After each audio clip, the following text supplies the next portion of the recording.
참 좋으신 우리 아버지 하나님을 찬양합니다. 오늘도 주님의 귀한 은혜를 받고 싶어서, 주님을 더욱 만나고 의지하고 싶어서, 주님께 감사와 영광을 올리고 싶어서 이 자리에 나왔사오니 사모하는 심령들 가운데에 주님 임하여 주시옵소서. 올려드리는 찬양과 감사와 영광을 받으시고 한없는 은혜를 베풀어 주시옵소서. 예수님의 이름으로 기도하옵나이다. 아멘.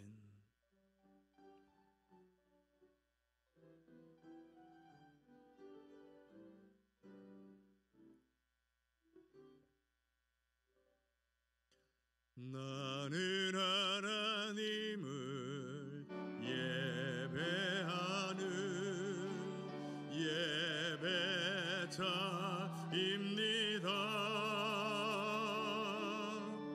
내가 서 있는 곳 어디서나 하나님을 예배합니다.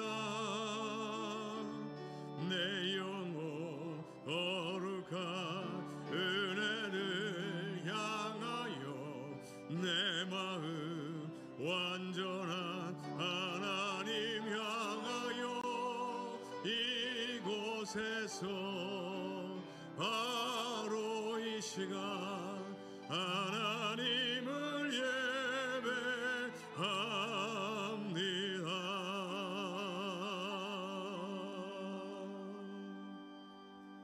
아멘. 내 하나님이여, 내 하나님이여, 어찌 나를 버리셨나이까?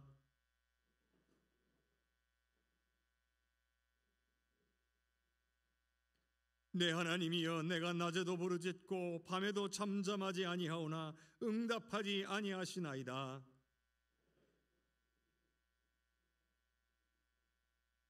우리의 조상들이 주께 의뢰하고 의뢰하였으므로 그들을 건지셨나이다.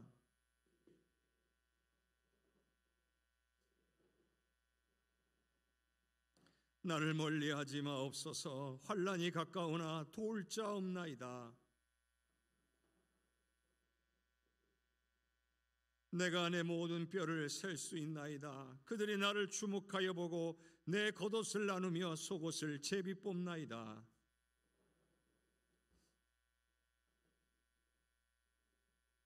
나를 사자의 입에서 구하소서. 주께서 내게 응답하시고 들소의 뿔에서 구원하셨나이다.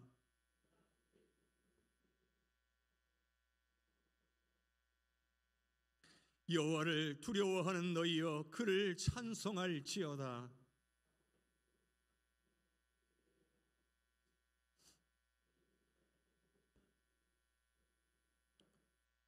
아멘.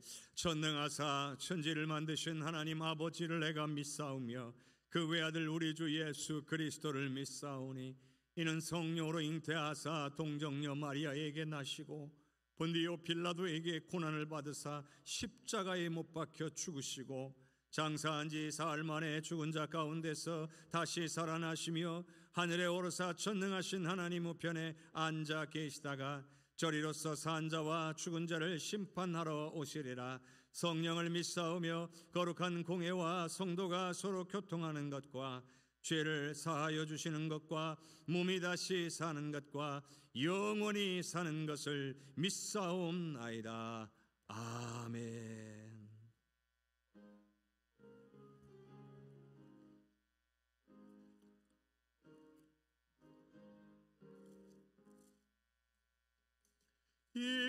인내하신 곳에 주여 내가 비오니 죄인 오라 하실 때에 날 부르소서. 주여 주여 내가 비오니 죄인 오라 하실 때에 날 부르소서.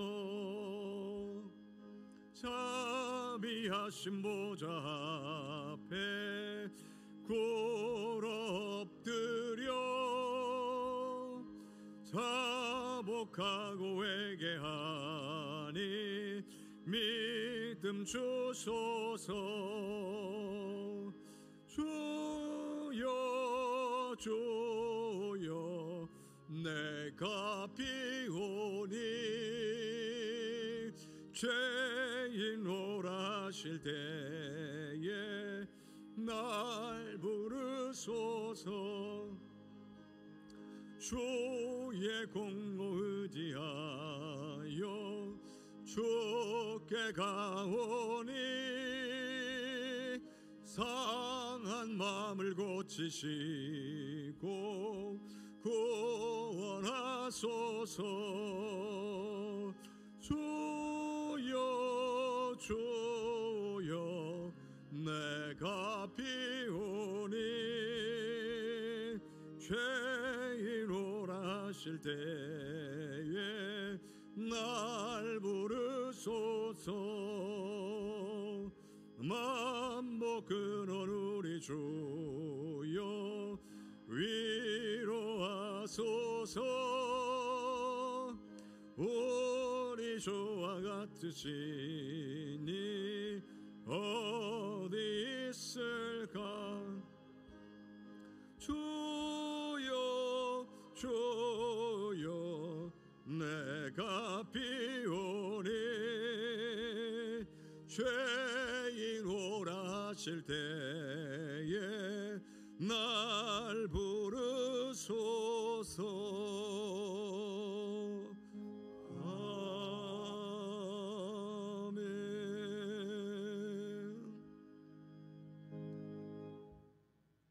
사랑과 은혜가 충만하신 하나님, 온 인류에게 평화를 주시기 위하여 이 땅에 오신 예수님을 찬양하며 몸과 마음을 정결케 하고 정성을 다하여 드리는 우리의 예배를 받아 주시옵소서. 자비로우신 하나님, 주님께서 십자가에 달리기까지 낮아진 것처럼 우리들도 끊임없이 낮아지게 주님 인도하여 주시옵소서. 친히 제자들이 발을 씻겨 주신 것처럼 선김의 믿음으로 인도하여 주시옵소서.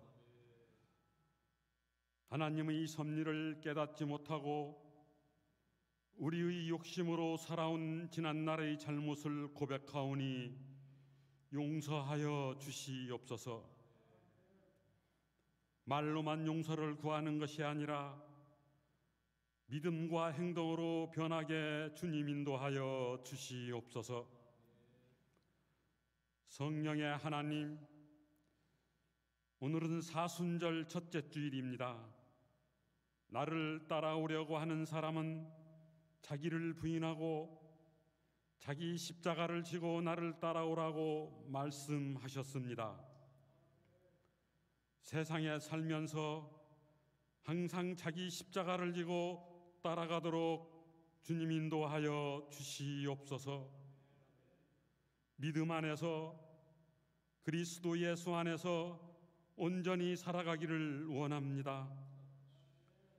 성령의 은혜를 넘치도록 덧입혀 주시옵소서. 고마우신 하나님, 이 나라와 민족을 위하여 기도합니다. 약소국가로 역사 이래 천번의 죽음을 당하여 우리 민족이 험난한 순환을 받아왔습니다. 주님 불쌍히 여기시고 다시는 순환받지 않도록 인도하여 주시옵소서. 이제 3일 후면 새로운 대통령이 선출됩니다. 일순간의 인기가 아니고 다가오는 5년을 또한 더 많은 대한민국의 미래를 위하여 국민을 위한 지도자가 선택되도록 주님 인도하여 주시옵소서.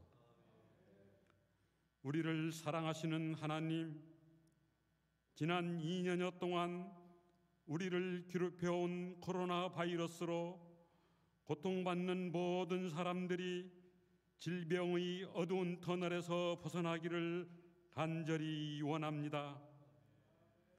생명이 회복되고 건강이 회복되며 경제가 회복되도록 주님 인도하여 주시옵소서.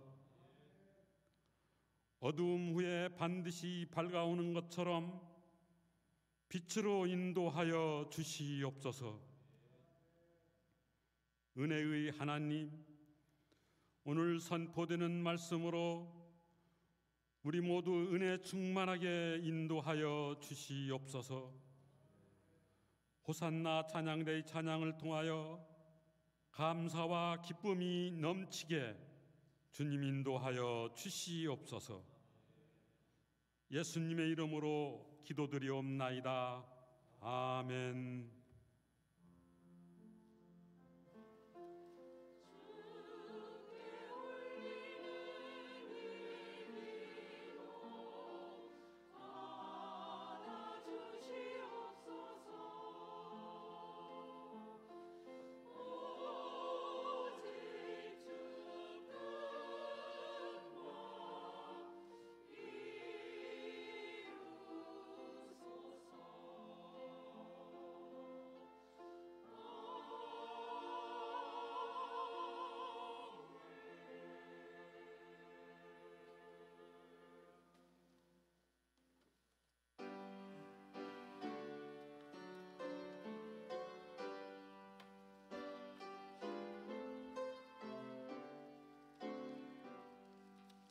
나의 생명 드리니 주여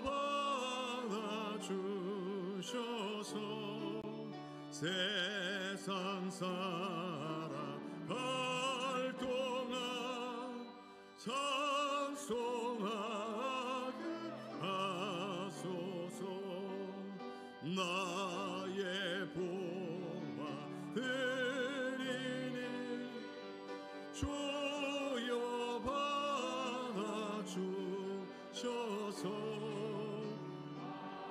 늘 나라 위하여 주 뜻대로 쓰소서. 나의 시간 드리니 주여 받아주셔서 평생도록 주 위에 봉사하게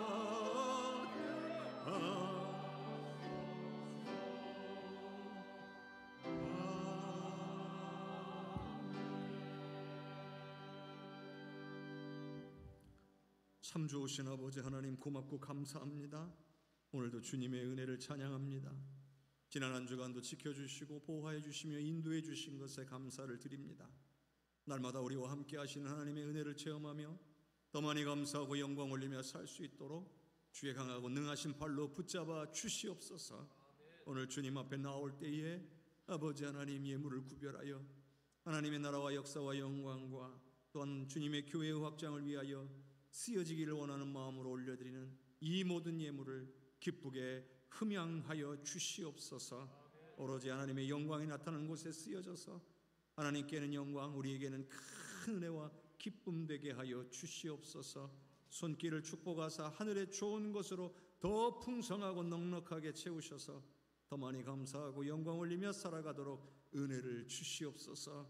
예배가 온전한 예배가 될 수 있도록 보이는 곳이나 보이지 않는 곳에서 헌신하는 귀한 믿음의 사람들을 기억하시고 섬기는 기쁨이 충만하며 은혜가 넘쳐서 기쁨으로 감당케 하여 주시옵소서.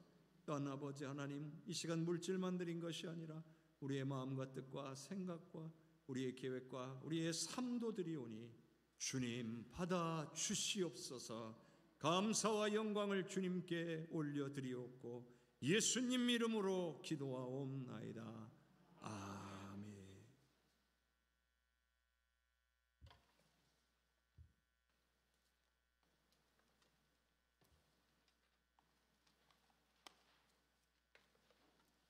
오늘 우리에게 주시는 하나님의 말씀은 느헤미야 11장 1절과 2절의 말씀입니다.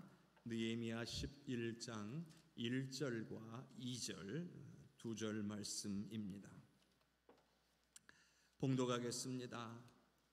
백성의 지도자들은 예루살렘에 거주하였고 그 남은 백성은 제비 뽑아 10분의 1은 거룩한 성 예루살렘에 거주하게 하고 그 10분의 9는 다른 성읍에 거주하게 하였으며 예루살렘에 거주하기를 자원하는 모든 자를 위하여 백성들이 복을 빌었느니라. 아멘. 주님께서 오늘 우리에게 주시는 말씀입니다. 이 시간 호산나 찬양대의 귀한 찬양으로 하나님께 영광 올리겠습니다.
항상 주 안에 그리고 주님이 함께해 주시는 은혜로 기뻐하며 살아가는 우리 성도님들이 되시기를 주님의 이름으로 축복합니다.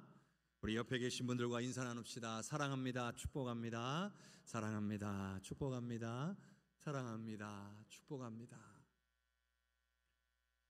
우리 하나님의 크신 은혜와 사랑이 우리 성도님들과 가정에 넘치시기를 주님의 이름으로 축복합니다. 이스라엘 백성들에게 있어서 성전은 너무나도 중요한 것이었습니다. 다윗 왕은 하나님의 궤가, 법궤가 건물이 아닌 천막에 있다는 것이 늘 마음에 걸렸습니다. 왜냐하면 하나님의 궤는 하나님이 임재하시는 장소였기 때문입니다. 자신은 왕궁에 살면서 하나님이 임재하시는 처소가 천막이라는 것이 받아들이기 힘들었던 겁니다.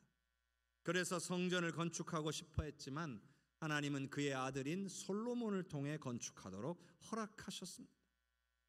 그런데요, 솔로몬이 지은 이 성전은 남왕국 유다가 망할 때에 바벨론에 의해서 같이 무너지게 되었습니다.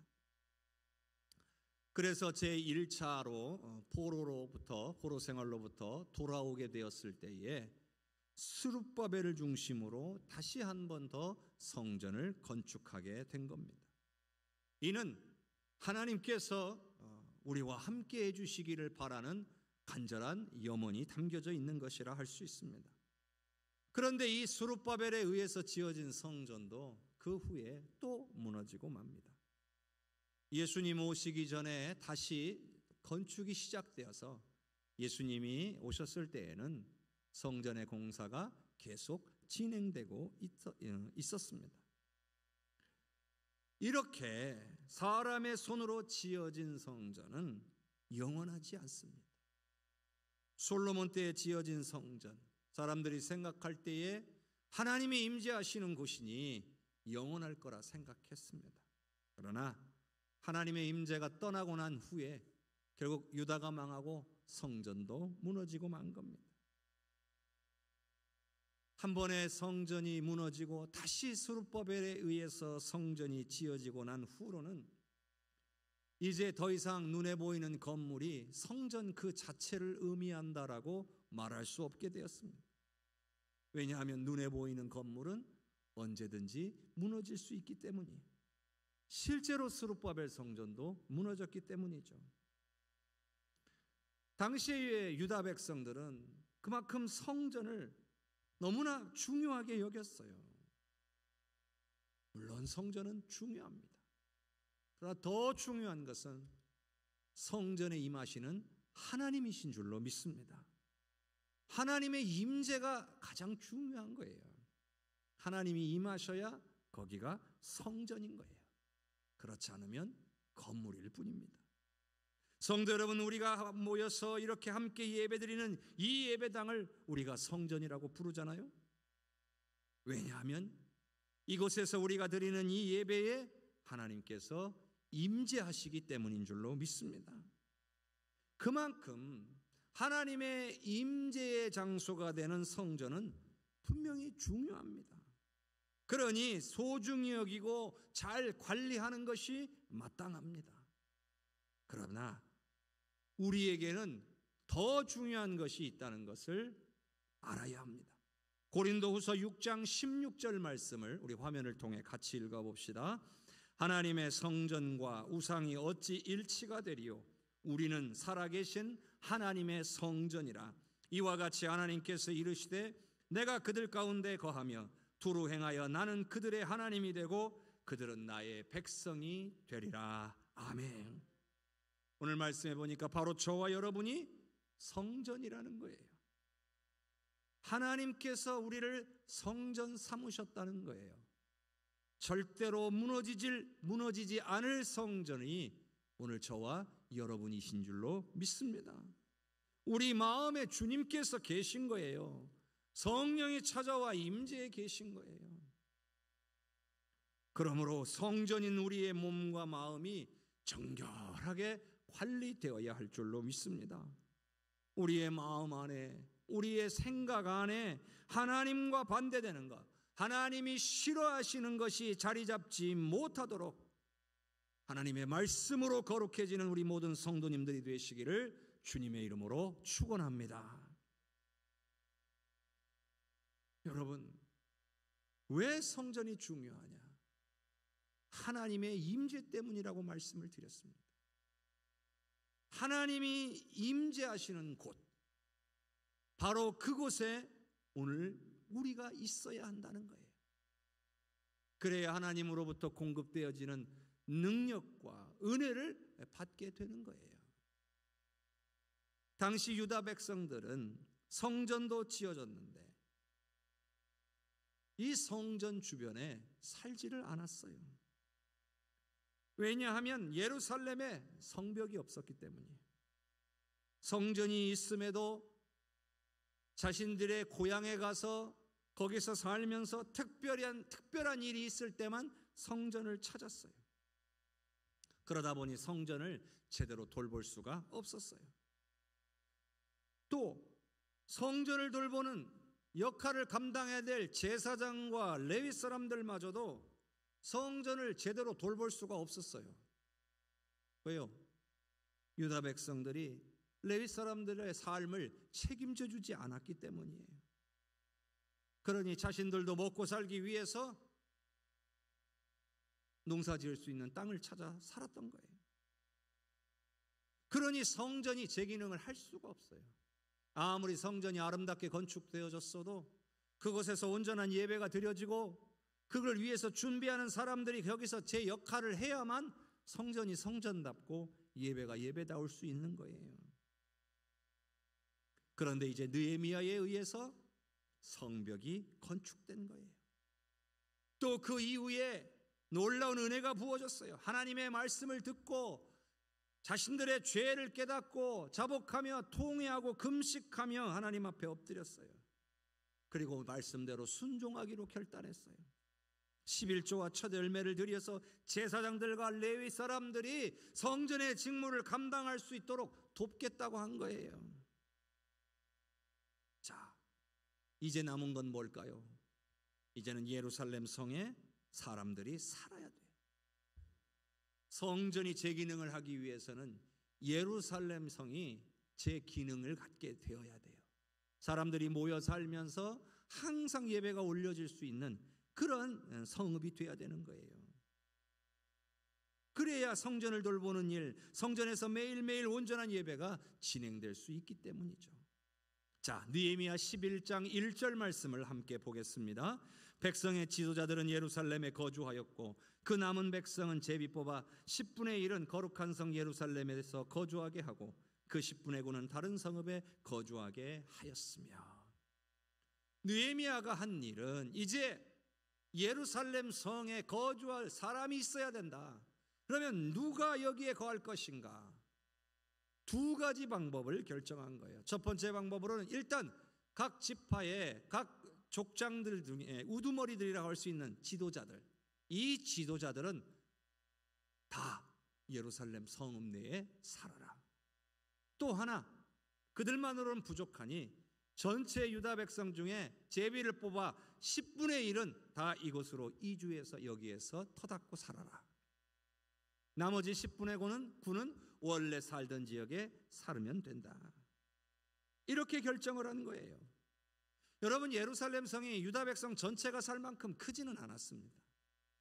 그렇다고 억지로라도 유다 백성들이 다 예루살렘 성 안에 살면 어떻겠느냐? 그럴 수는 없는 거예요. 왜냐하면 다 예루살렘 성 안에 살면 농사는 누가 짓고 가축은 누가 키우고 그런 일들을 할 수 있겠습니까? 어떤 사람들은 성 안에서 성을 지키고 성전의 재기능을 할 수 있도록 협력해야 하고, 어떤 사람들은 주변에 살면서 성 안에 사는 사람들을 돕고 성전의 직무가 계속 될 수 있도록 협력하는 일들을 해야 하는 거예요. 그런데 문제가 있습니다. 예루살렘 성 안에 사는 일은 쉬운 일이 아니라는 거예요. 제비에 뽑힌 이 10분의 1은 힘든 순종을 해야 했다는 이야기예요. 무슨 말이냐? 자신이 원래 터닫고 살아온 터전을 버려야 돼요. 그리고 예루살렘 성 안에서 새롭게 시작해야 한다는 거예요. 농사나 목축을 포기하고 상업 중심으로 이제는 살아야 한다는 거예요. 여러분, 쉽지 않잖아요. 오랫동안 이 손에 익은 것을 포기하고 새로운 것을 시도해야 된다는 게 얼마나 어려운 일인지 여러분들도 잘 아시잖아요.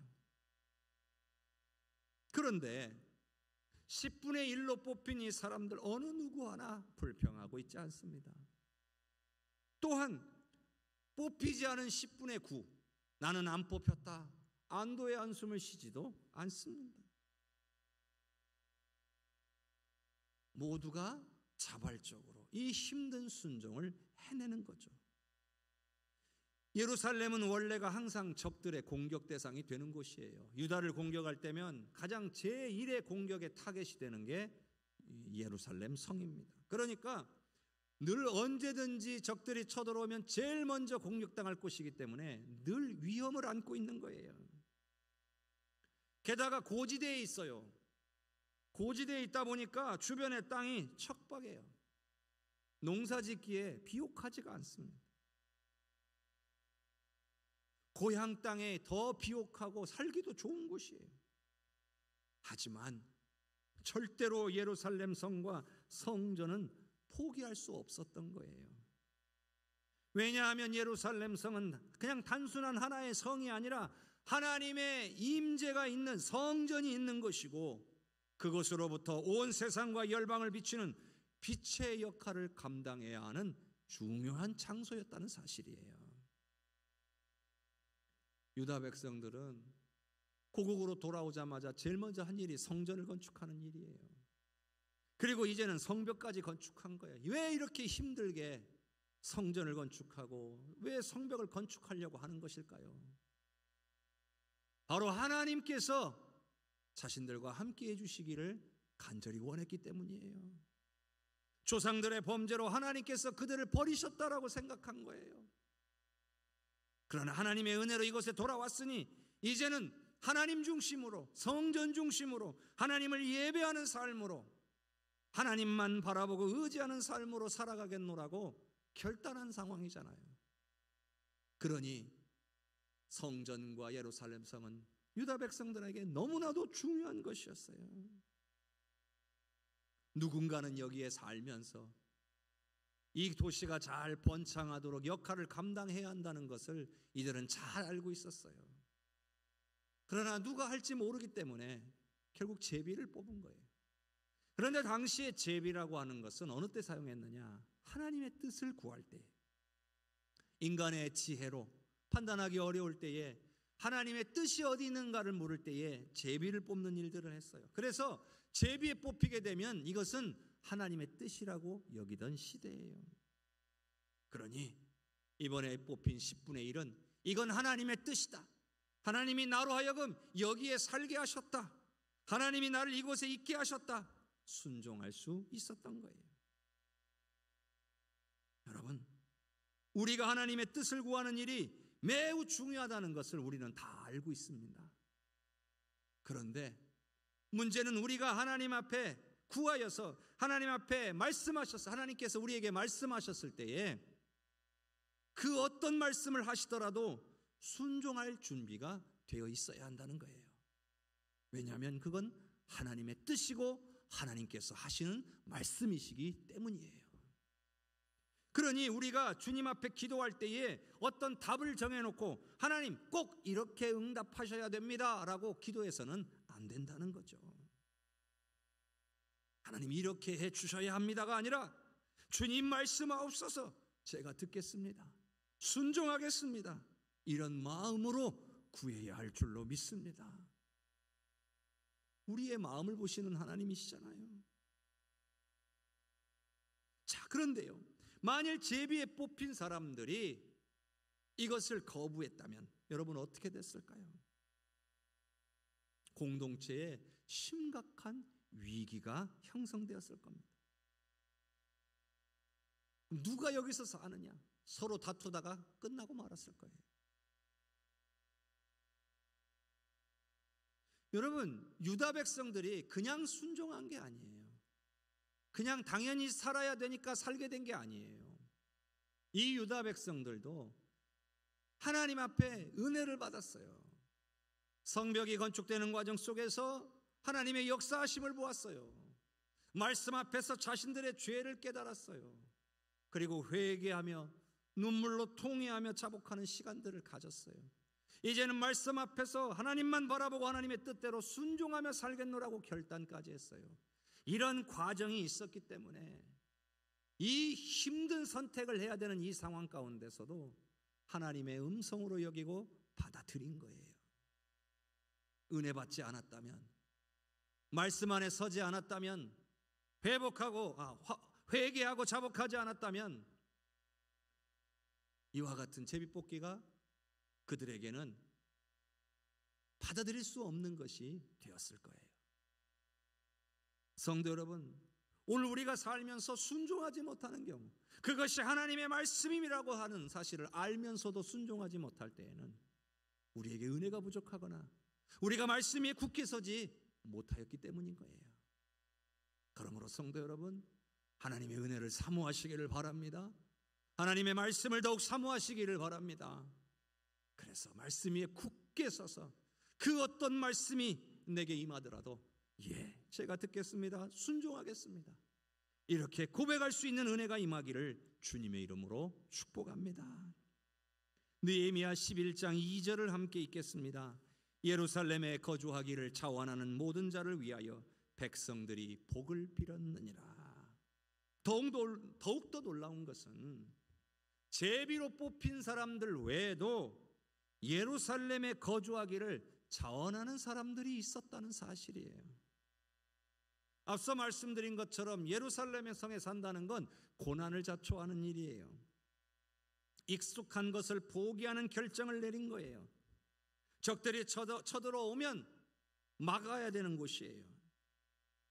또 아무래도 원래 살던 곳보다는 이 예루살렘 성에서 사는 삶은 신앙적으로도 훨씬 더 엄격하고 제약도 많았을 거예요. 그런데도 이들은 자원하는 마음으로 예루살렘 성에 거주하기로 결정한 거예요. 왜 그럴까요? 이 사람들은 육신의 평안과 유익과 만족보다 성전이 있는 예루살렘 성을 더 사모한 거예요. 그 말은 무슨 말이냐? 이들에게는 하나님과 더 가까이, 하나님의 임재가 있는 곳에 거하고 싶었던 거예요. 하나님을 가까이 하는 신앙생활이 더 중요하게 생각되기 시작했기 때문이에요. 성도 여러분, 꼭 그런 건 아니지만 우리가 살면서 교회와 거리가 가깝게 살수록 교회에 오기가 더 쉬운 것은 사실이에요. 멀리 살면 멀리 살수록 아무래도 생각이 더 많아지는 법이에요. 일반적으로 그런 편이죠. 그렇기 때문에 멀리 살아도 늘 주회전에 나와서 기도하시는 성도님들을 뵐 때마다 은혜가 되고 감사가 절로 나오는 거예요. 물론 가정에서도 얼마든지 예배하고 말씀 보고 기도할 수 있죠. 그러나 교회에 와서 예배하고 말씀 보고 기도하는 것보다 확실히 더 잘 되지는 않아요. 왜냐하면 교회에 오면 일단 마음의 자세도 달라지고 몸의 자세도 달라지기 때문이에요. 그래서 어떤 분들은 교회의 위치 때문에 이사를 못 가겠다 하시는 분들도 계시는 거죠. 내가 더 은혜를 사모하고 내가 더 은혜의 자리에 나아가고 싶기 때문에 은혜를 놓치지 않고 싶다는 거예요. 이런 사모함이 우리 모든 성도님들에게 있기를 바랍니다. 자원하여 예루살렘에 거주하기로 한 사람들은 하나님의 임재와 은혜를 사모한 사람들이라는 거예요. 성전에서는 날마다 향기로운 제사가 하나님께 올려졌을 거고요. 그리고 하나님의 말씀이 그곳에서 선포되었을 겁니다. 이건 여러분 자신이 원래 살던 고향 땅에서는 경험할 수 없는 일이에요. 특별한 절기가 되거나 일이 있어서 이 예루살렘 성에 와야만 경험할 수 있는 거예요. 그러나 예루살렘 성 안에서 살아가게 되면 날마다 드려지는 이 예배, 이 제사에 참여할 수도 있고요. 은혜로운 말씀들을 들을 수도 있는 거예요. 성도 여러분, 우리가 하나님의 은혜를 사모하는 일과 우리의 삶의 일을 열심히 하는 것 둘 다요, 어느 정도까지는 잘 할 수 있습니다. 그러나 어느 정도가 되면 둘이 이제는 부딪힐 때가 생겨요. 부딪힐 때가. 이 일을 열심히 하다 보면 은혜의 자리로 나아가는 일을 미루게 될 수도 있는 거예요. 그렇기 때문에 때로는 내가 받은 이 은혜를 내가 놓치지 않기 위해서 내가 하던 일을 조금은 조정할 필요가 있는 거죠. 그렇게 조정해 가면서 새벽 예배도 오는 거고 수요 예배도 나올 수 있는 거고 금요 기도회도 참여할 수가 있는 거예요. 이런 마음,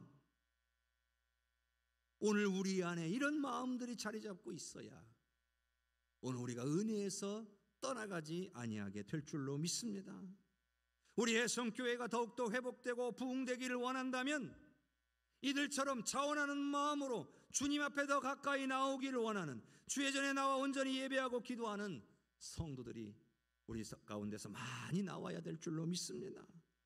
내 삶의 일도 중요하지만 그보다 더 은혜를 사모하는 성도들이 많아져야 한다는 거예요. 그래야 오늘 우리 교회가 회복되고 부흥하는 거죠. 은혜의 자리를 더욱 사모하시는 성도님들이 되시기를 주님의 이름으로 축복합니다. 이처럼 주님의 교회와 하나님의 나라는 언제나 스스로 자원하는 사람들에게 의해서 견고하게 서게 되고 더욱 확장되어 가는 겁니다. 여러분 생각해 보세요. 이스라엘 백성들이 출애굽해서 광야 생활을 할 때에 하나님께서 성막을 지으라 명하셨는데 성막을 지을 때에 성막에 재료를 가져온 사람들이나 성막을 만드는 사람들 모두가 다 자원하는 사람들이었어요. 억지로 하지 않았어요. 여러분, 세상에서는 손해를 좀 볼지라도 신앙인들이라면 진정으로 추구해야 될 것이 무엇인지를 아는 사람들, 그게 바로 자원하는 심령을 가진 사람들인 거죠. 마지못해서가 아니라 자발적으로 헌신하는 사람들이 많아져야 교회가 부흥하는 것임을 믿으시기를 바랍니다. 자, 이제 예루살렘 성 안에는 세 부류의 사람들이 살게 됐어요. 지도자들, 제비 뽑힌 사람들, 그리고 자원하는 사람들. 그런데 조금 이전에 읽은 말씀에서 이런 말씀이 나왔어요. 모든 자들을 위하여 백성들이 복을 빌었느니라. 이렇게 되어 있습니다. 모두가 하나님의 뜻을 깨달았으며 특히나 자원하는 사람들을 보며 은혜를 받았을 겁니다. 하나님이 원하시는 게 무엇인지를 분명히 알았고, 그럼에도 그것을 사모하여서 자원하는 사람들을 보며 모두가 은혜를 받고 힘과 용기를 얻은 거죠. 자신이 뽑히지 않아서 다행이다가 아니라 예루살렘에 거주하게 된 사람들을 향하여 한 마음으로 복을 빌었다는 거예요. 얼마나 은혜로운 장면입니까? 교회 안에서도요, 헌신하는 사람들을 보며 나는 여러 가지 사정으로 인해서 우리 같이 헌신할 수 없지만, 함께 할 수는 없지만 내가 어떤 자세를 가져야 될지 이 말씀을 통해 깨달을 수가 있는 거예요. 자, 우리는요, 눈에 보여지는 것으로만 판단하는 경향이 있습니다. 사실 이것이 대단히 위험할 때가 많아요. 우리가 눈으로 직접 봤어도 그것이 바른 판단을 의미한다고 할 수는 없는 거니까요. 오해를 불러일으킬 수도 있어요. 자, 헌신하는 사람들이 있어요. 그들이 나름 자신이 처한 상황 가운데서 자발적인 마음으로 애써서 수고하고 있는데도 드러나고 보여지는 부분이 수고한 대로 결과가 안 나타날 때도 있어요. 고생은 고생대로 하고 결과는 좋지 않을 때가 있다는 말이에요. 그런 경우에 함께해서, 함께 동참해가지고 함께 수고하고 헌신하지 않은 이상은 왜 결과가 그렇게 됐는지, 왜 결과가 잘못됐는지를 이해하지 못하는 경우가 많습니다. 그러나 여러분, 내 생각과 다르다고 해서 그렇게 헌신한 사람들의 수고를 외면해서는 안 되는 일이죠. 오히려 결과가 좋지 않을 때, 부족한 모습이 보일 때마다 격려하고 지지해 주어야 할 줄로 믿습니다. 오늘 말씀에 나오는 백성들처럼 우리 모두가 해야 될 일을 저들이 대신하는 것이기 때문에 복을 빌어줘야 되는 거예요. 여러분, 교회에서 사역하고 헌신하고 봉사하는 일은 몇몇 사람들만 하는 게 아니에요. 우리 모두가 다 같이 해야 되는 일인 줄로 믿습니다. 그런데 상황과 형편이 안 되는 경우들이 있잖아요. 육신이 연약하거나 너무나도 이 해야 될 일들이 있어서 차마 시간을 낼 수 없는 여러 가지 상황들이 있잖아요. 그러면 이런 마음을 품어야 된다는 거예요. 우리 모두가 해야 될 일을 저들이 대신하는 거다. 그들이 하는 게 마땅하고 당연하다가 아니라 우리가 하는 일을 저들이 대신하고 있으니 저들을 위해 기도해주고 그들을 격려하고 칭찬하고 지지해 주어야 된다. 오늘 이런 마음을 우리가 다 함께 품어야 될 줄로 믿습니다. 그래야 은혜롭고 부흥하는 교회예요. 원수마귀는요, 은혜로운 것을 보지 못하게 우리를 속입니다. 그리고는 늘 부정적이고 늘 안 되는 것만 보이게 만들어요. 그래서 우리의 마음속으로 안 된다는 생각이 가득 차게 만들어요. 여러분의 마음속에 그런 생각이 자주 들어오면 이건 원수마귀한테 속고 있는 거예요. 그리고요, 우리 마음속에 가득 찬 이 부정적인 생각들은 내 입술을 통해서, 내 행동을 통해서 금방 주변으로 전염되는 거예요. 그런데 여러분, 공동체의 회복과 부흥은 공동체 전체가 변화돼야 되는 거예요. 그러니까 자원하는 자들과 격려하고 지지하는 자들이 동시에 함께 많아져야 놀라운 변화와 역사가 일어난다는 거예요. 수고하는 사람들이 있는데 옆에서 격려하고 지지해주는 사람이 없어도 안 되는 거고, 아예 수고하고 헌신한 사람이 없어도 안 되는 거예요. 저는 우리 혜성교회가 자원함으로 헌신하는 사람이 많아졌으면 좋겠습니다. 또한 상황과 형편 때문에 한 마음으로 헌신하기는 어려워도 늘 격려하고 지지하고 기도해주는 성도님들이 많아질 수 있기를 주님의 이름으로 축원합니다. 자, 오늘 말씀의 다음 부분인 3절부터 24절까지는 예루살렘에 거주하게 된 사람들의 명단이 나오고, 그 다음 25절부터 끝절 36절까지는 예루살렘 성 밖에 거주한 사람들의 명단이 나옵니다. 그 중에 예루살렘 성에 거주하게 된 사람들의 순서를 보면 먼저 유다 지파 자손들 나오고, 그 다음에 베냐민 지파, 그 다음에 제사장들, 레위 사람들, 성문지기들, 그 다음에 성전의 잡일을 맡았던 느디님 사람들, 그 다음에 노래하는 자들이 순서대로 나옵니다. 자, 그런데 여기에 그 예루살렘 성에 거주한 사람들의 이름이 하나하나 다 기록되어 있느냐? 그렇지는 않아요. 예를 들자면 유다 지파는 유다 지파 누구누구의 몇 명, 베냐민 지파 누구누구의 몇 명, 이런 식으로 기록이 되어 있어요. 그 말은 뭡니까? 이름은 기록되지 않았지만 무명의 많은 사람들이 성전과 예루살렘 성을 지키고 보존하는 일에 헌신했다라고 기록하고 있는 거예요. 사람들은 일반적으로 이름이 알려지기를 원하고, 이름값 하기를 원하고, 사람들의 인정과 환호를 받고 싶어 해요. 그러나 하나님의 일은요, 드러나지 않아도 하나님이 다 기억하시고 하나님께서 친히 은혜와 복으로 부어주시고 채워주실 줄로 믿습니다. 이 낱낱이 기록되지 않은 이 무명의 사람들이 없었다면 예루살렘 성은 거룩한 성으로 유지될 수가 없는 거예요. 교회도 마찬가지예요. 공동체 안에서 이름도 없이 빛도 없이 감사하며 섬기는 사람들이 있잖아요. 예배드리고 나간 뒤에 예배당 좌석에 보면 떨어진 주보와 쓰레기들이 조용히 있어요. 그거를 조용히 치우는 분들이 계셔요. 그런데 대부분의 성도들은 이것을 생각하지 못합니다. 그런데 이렇게 섬겨주시는 분들이 없으면 어떻게 될까요? 왜 이것도 안 치우나? 우리가 불평할까요?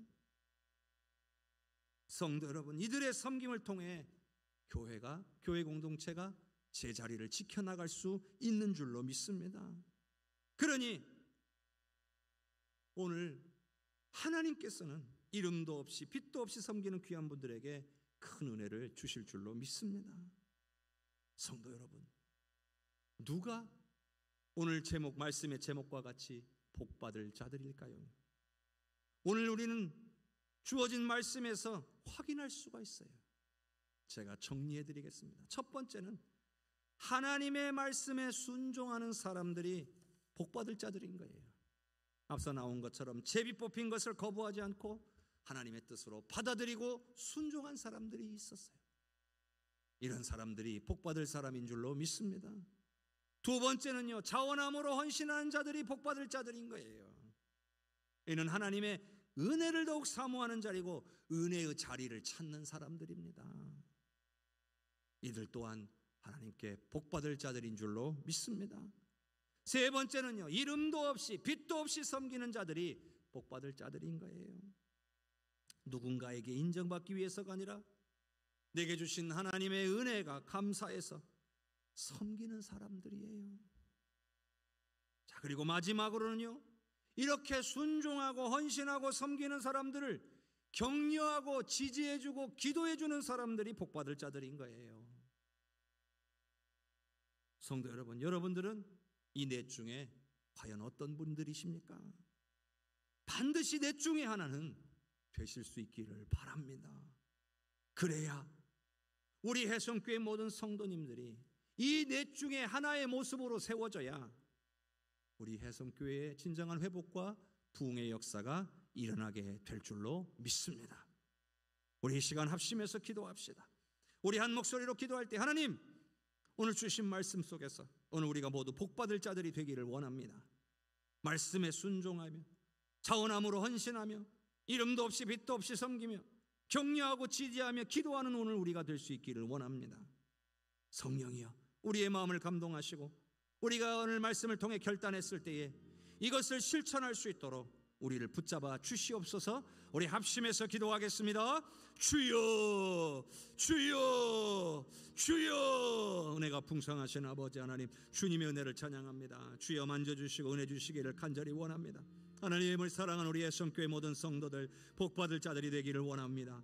말씀에 순종하여 하나님의 음성대로 살아가기로 결단할 때에 성령이여 도와주옵소서. 자원함으로 헌신하기로 결단할 때에 성령이여 도와주옵소서.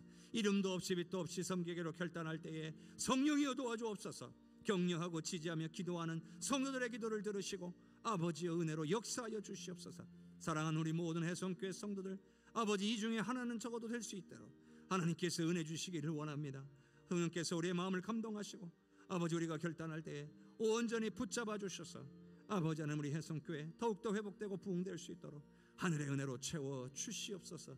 하나님의 영광을 위하여 크게 쓰임받는 능력 있는 주님의 교회가 될 수 있도록 주여 함께하여 주시옵소서. 주님의 은혜를 찬양합니다. 영광받아 주시옵소서. 좋으신 하나님 감사합니다. 하나님의 말씀 앞에, 하나님의 명령 앞에 기쁨으로 순종하는 우리가 되기를 원합니다. 주신 은혜가 감사해서 더욱더 하나님의 은혜를 받기 위하여 더욱더 은혜의 자리를 사모하며 자원함으로 헌신하는 우리가 되기를 원합니다. 이름도 없이 빛도 없이 섬기며 하나님의 은혜에 감사하며 살기를 원합니다. 몸으로 함께 할 수 없지만 늘 마음으로 격려하고 지지하고 기도하는 오늘 우리가 되기를 원합니다. 성령이여 붙잡아 주시고 역사하여 주시옵소서. 사랑하는 우리 해성교회 성도들의 마음에 감동하시고 성령으로 붙잡아 주셔서 마음속에 은혜로 끝나지 않게 하시고 삶의 결단과 행동으로 이어질 수 있도록 주여 역사하여 주시옵소서. 예수 그리스도의 이름으로 기도하옵나이다. 아멘.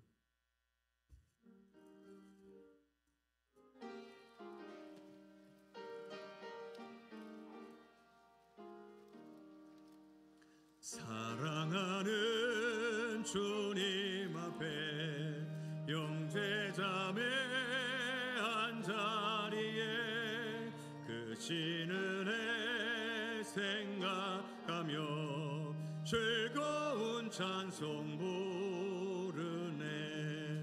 내 주 예수 복을 받아 모든 사람 환난 근심 위로하고 진심으로 사랑하세. 사랑하는 주님 앞에 온갖 충성 다 바쳐서 괴로우나 즐거우나 주님만 힘써 섬기네. 우리 주님 거룩한 손 제자들의 허를 씻어 남 섬기는 종의 도를 몸소에게 보이셨네. 사랑하는 주님 예수 같은 주로 섬기나니 한 피바다 한 몸이로 형제여 친구들이여 한 몸같이 친밀하고 마음으로 하나 되어 우리 주님 크신 뜻은 희성으로 준행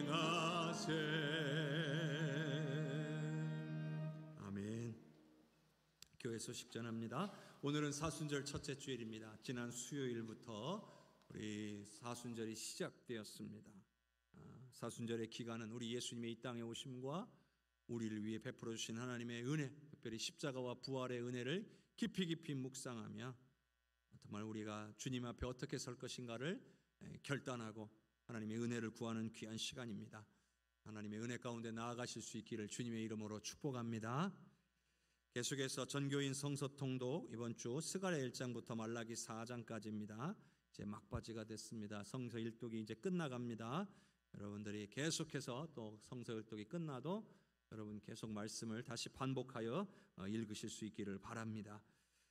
부활절에 세례를 받고자 원하시는 분들 세례 청원 접수 오늘까지입니다. 오늘까지 신청서를 작성해 주셔서 제출해 주시기를 바라고요. 다음 주부터 4주간 세례 교육을 진행하고 또 세례 문답을 거쳐 부활주일에 세례식을 거행하도록 하겠습니다. 춘계 축호 대신방 일정을 안내해 드립니다. 우리 교회 소식란 바로 옆에 왼쪽에 일정표를 넣어 두었습니다. 그러나 이 코로나 상황에 따라서 조금은 변동이 될 수도 있겠습니다. 하지만 여러분 상황에 맞춰서 저희들이 지혜롭게 진행할 예정이고요. 그리고 조정이 필요한 구역은 또 해당 날짜에 구역장과 의논해서 또 알려주시면 일정을 정하고 또 시행하는 데 큰 도움이 되겠습니다. 2월 달이 지나고 이제 3월이 됐잖아요. 2월 회개보고 하나님께서 지난달에 또 우리에게 어떤 은혜를 베푸셨는지 알기를 원하시는 분들은 나가시다가 필경대에 비치되어 있는 2월 회개보고를 여러분들께서 참고하시면 되겠습니다. 2022년도 1학기 장학생 선발이 완료되었습니다. 지난 주일에 장학위원회가 모여서 2명의 장학생을 선발했고 두진 청년과 손초원 청년에게 지급하기로 하여서 일부 예배 마치고 당회장실에서 장학생들에게 장학금을 전달했습니다. 여러분 더 기도해 주시고 여러분이 드린 헌금으로 귀한 일꾼들이 세워져 간다라고 하는 것을 생각하실 때에 특별히 기도로 마음을 모아주시는 여러분들이 되시기를 바랍니다. 제20대 대통령 선거일이 우리 장로님께서도 기도해 주신 것처럼 3일 뒤인 수요일에 있습니다. 사전 투표율이 역대 최고라고 하잖아요. 어제하고 그저께에 이틀에 걸쳐서 진행이 돼서 이번 20대 대선회가 가장 높은 투표율이 되지 않을까 이런 얘기들이 나오고 있습니다. 그런 것은 중요하지 않습니다. 오늘 이곳에 계신 여러분들이 한 분도 빠짐없이 투표에 참여하셔서 여러분들이 가지고 있는 권리를 잘 행사해 주시고 무엇보다 투표하시기 직전까지 하나님께 기도하시고 하나님께서 감동 주시는 분을 선택할 수 있기를 바랍니다.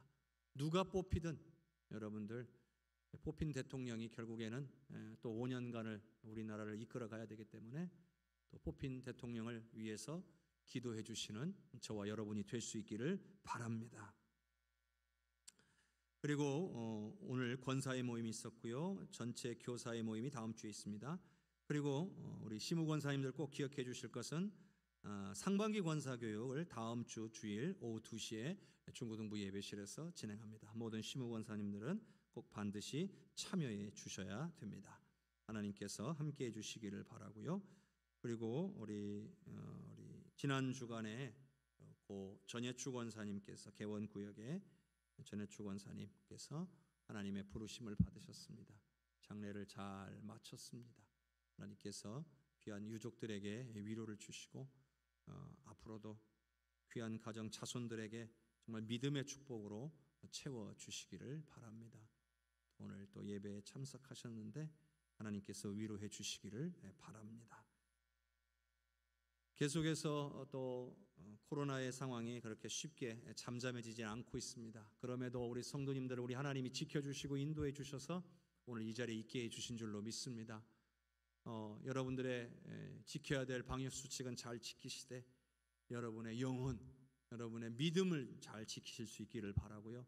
항상 은혜의 자리에 서 있는 우리 성도님들이 되시기를 주님의 이름으로 축복합니다. 한 주간도 우리 주님께서 여러분들을 지켜주실 줄로 믿습니다. 다 함께 일어나서 찬양드리겠습니다.